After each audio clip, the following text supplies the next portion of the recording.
Hudalinasi wa bainatul huda wal furqan al-ayat, kemudian ditutup dengan la'allakum tashkurun, agar kalian menjadi bersyukur. Jadi dari puasa menjadi takwa, kemudian meningkat menjadi syukur. Syukur ini diperkuat di surat Ali Imran.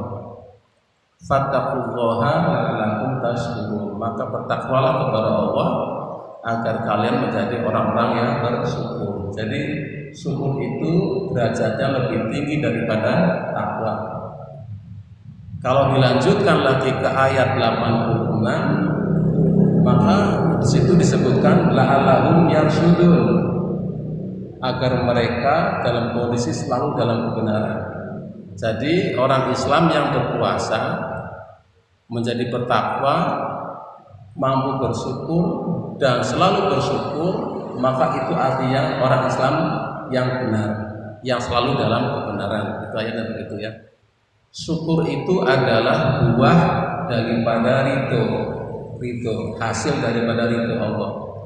Jadi ridho itu ibadah yang tertinggi. Hanya orang yang ridho terhadap kondisi apa adanya, menerima apa adanya dari Allah, orang-orang itulah yang bisa bersyukur. Kalau belum ridho, belum bisa bersyukur. Meskipun cuma syukurnya dengan mengucapkan kata-kata syukur alhamdulillah. Meskipun kata-kata alhamdulillah sering diplesetkan, sering dianggap remeh, seakan-akan tidak bermakna.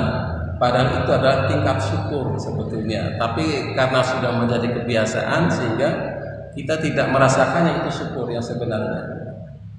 Bentuk lain daripada syukur adalah syukuran. Syukuran bentuknya sedekah. Ayyuhalladzina amanu anfiqu min thayyibati ma kasabtum wa mimma akhrajnakum minal ardi. Hai orang-orang yang beriman, infakkanlah, belanjakanlah di jalan Allah sebagian dari hasil apa yang kita usahakan yang baik-baik, dan sebagian dari apa yang Allah telah keluarkan dari bumi. Dan janganlah kita memilih-milih yang buruk-buruk untuk diinfakkan, padahal kita sendiri tidak mau mengambilnya. Itu adalah perintah, ya, perintah untuk berinfak, bersedekah. Dalam artian syukur, itu betul syukur ya. Infak ini nanti bentuknya bisa menjadi infak wajib yang disebut dengan zakat, ya, zakat. Atau menjadi yang tidak wajib menjadi sedekah. Jadi sedekah itu ya infak-infak juga, cuma tidak wajib. Ya. Kalau yang zakat itu wajib kalau sudah sampai ketentuannya, ya. Sholat wajib tanpa batasan, wajib orang sakit, ya, orang tua, orang lemah, orang kaya, orang miskin, nggak bisa berdiri, suruh nyender, suruh duduk, suruh berbaring, wajib sholat. Tapi kalau zakat wajibnya ada syarat, ya, kalau mencapai nisab. Jadi infak tadi nanti larinya menjadi ada yang sunnah yaitu sedekah, ada yang menjadi wajib. Wa yas'alunaka madza yunfiquna qul af. Para sahabat bertanya kepada Nabi, apa yang harus diinfakkan? Apa yang harus dibelanjakan itu? Apanya? Harta yang mana? Qulil af. Kata Allah, katakan yang sisa. Sisa dari keperluan rumah tangga, sisa dari kebutuhan sehari-hari, itu yang disedekahkan. Kalau kita umpamanya sehari bisa menghasilkan 100.000, kemudian kebutuhan kita sehari itu 90.000, maka yang 10.000 itulah yang potensi untuk infak. Ada potensi kalau mau, ya, kalau mau di situ. Tapi kalau pendapatan kita hanya 90.000, ya tidak perlu infak, tidak perlu sedekah, nggak ada sisa. apalagi yang minus, ya. Yang nggak ada sisa itu, yang pas-pas itu namanya masakin, orang-orang miskin.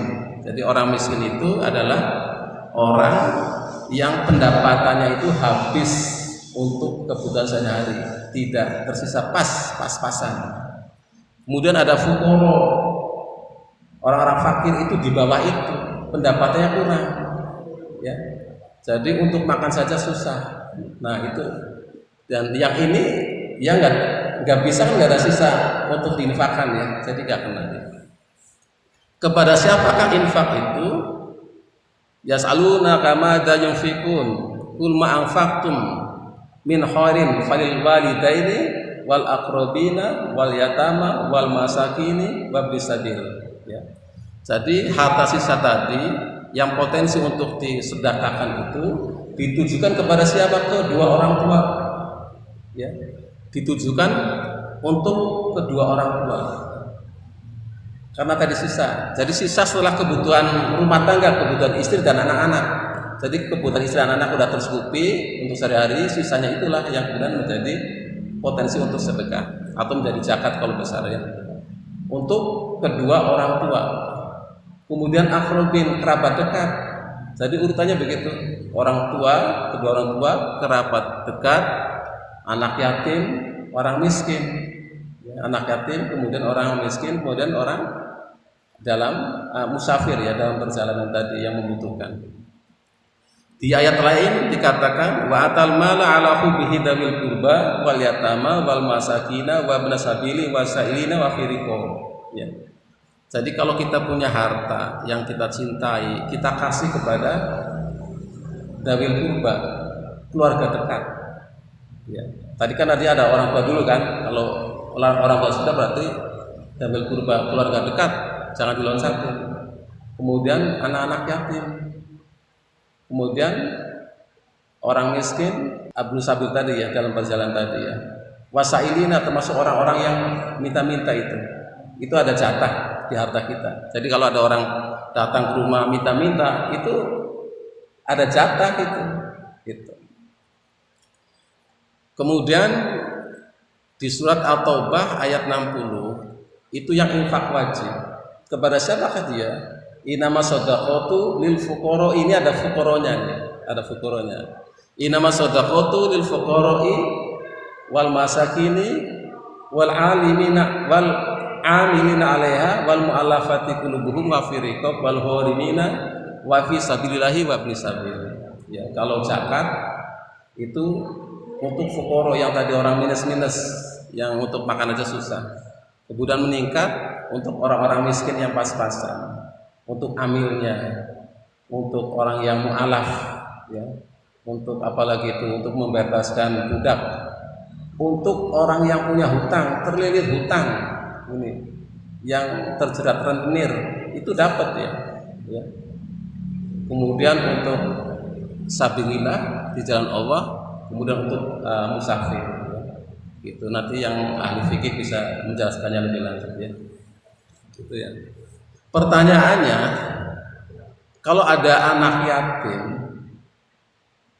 ada dua anak yatim, sementara kemampuan kita itu hanya untuk satu anak yatim, maka pilihlah anak yatim yang ada hubungan dengan keluarga, karena Islam itu selalu memproteksi inner circle, ya, lingkar dalam dulu, menguatkan keluarga besar dulu. Jadi yang ada hubungannya dengan keluarga itu yang diproteksi, anak yatim yang ada hubungan dengan keluarga.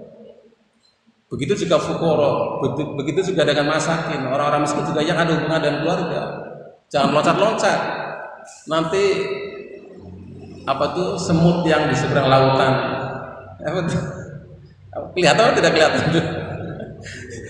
Gajah yang di depan mata gak kelihatan, itu bahaya. Makanya Islam itu rapi.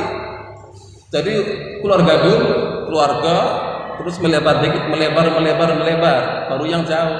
Nggak bisa loncat-loncat. Kalau loncat-loncat nanti yang dekat malah tidak kena.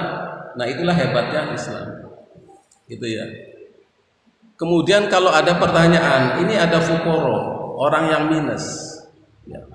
Coba, ada fukoro yang satu itu petani biasa, petani ya, petani yang satu tuh guru ngaji, itu kepada siapakah ini? Jatahnya satu ini pilihannya, ya. Kepada siapakah ini?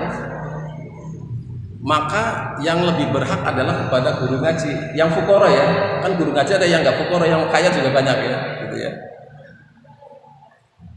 Lil fuqara alladziina usiru fi sabilillahi la yastati'una fil ardi dorban fil ardi yahsabuhum, gitu ya.